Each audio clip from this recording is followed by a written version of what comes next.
So as we've been reporting, in just 13 hours, 2 mass shootings left 29 people dead over the weekend. The violence has some raising questions about the role social media sites are playing in these and other recent attacks.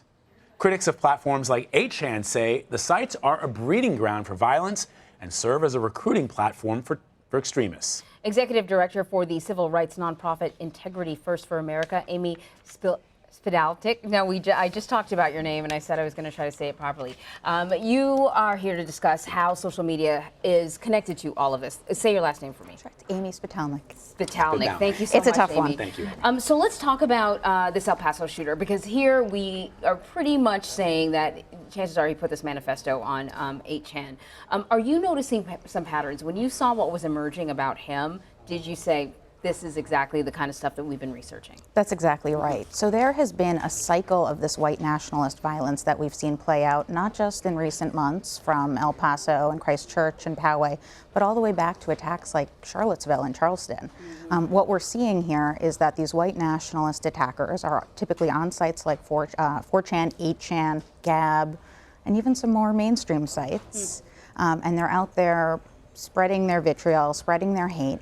And then each attack is used to inspire the next. So for example, my organization is backing a federal lawsuit against the organizers of the Charlottesville violence. Some of the defendants in our suit communicated on Gab, a right-wing hate site, with the Pittsburgh shooter in the weeks leading up to his attack on the Tree of Life synagogue, in which 11 people were killed during Shabbat services. The Poway shooter at the synagogue in San Diego a few months ago cited the Christchurch attack in his own manifesto. And of course, the El Paso shooter just the other day in his manifesto, or alleged manifesto, also cited that Christchurch attack. So what we're seeing here is that each attack is used to inspire the next, and on these online networks, this cycle just continues and continues. Vlad, that's exactly what we were just talking about, because Right. Vlad was talking about the fact that, manifestos used to be, in sealed envelopes underneath someone's mattress, and no one would see it but law enforcement after the fact, but now everyone gets to see it ahead of time. Exactly. And so the question becomes, I have 2 questions. One is the charges that may be filed against the El Paso shooter. You're pursuing domestic terrorism charges, and also considering it a hate crime, which is a federal crime. What are the chances of those sticking, number one? And number two, how do you prevent, what do you do if somebody's posting a manifesto on these chat boards and hundreds, if not thousands of people are supportive of what's being written in these manifestos? Well, those questions really speak to the broader crisis here, which is that law enforcement and the private sector simply don't have the tools to actively and effectively address this crisis. We know what the crisis is at this point. We know the ways in which social media sites are being utilized and co-opted by these individuals and groups to spread their violent hate and incite people to action. We know that there's typically a manifesto or something along those lines that are posted right before these attacks happen. But for example, you asked about domestic terrorism.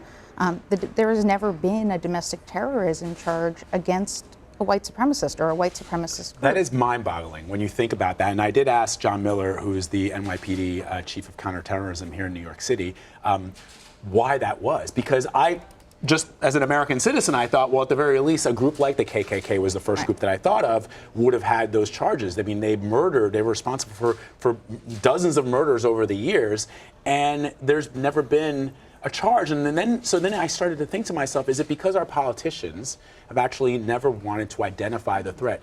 A lot of people made a big deal about naming Muslim terrorism, extreme Muslim terrorism. They wanted that. Islamic threats and the nomenclature that is used for people who are not white.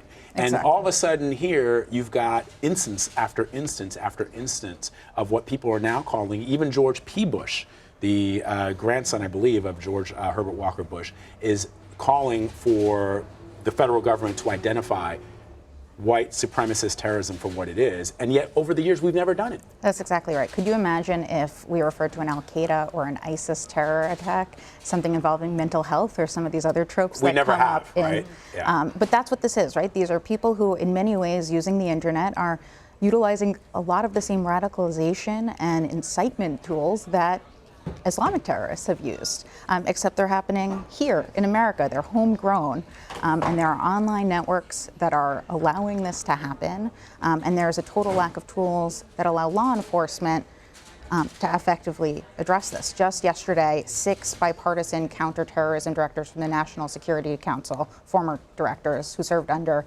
not only Bush and Obama, but actually President Trump, said that while we might have acknowledged or begun to acknowledge this threat of domestic terrorism happening from domestic extremists like we saw in El Paso, there isn't the resources there. There aren't the resources there. They don't have the tools that on the federal and state levels people need to effectively catch this and address it and, of course, prosecute it after the fact. And that is part of this much larger crisis. What's it going to take? That's what people ask every time Yeah. we report on these horrific tragedies. Amy Spatelnik, thank you very much for spending Thanks so some much time for with having us. me.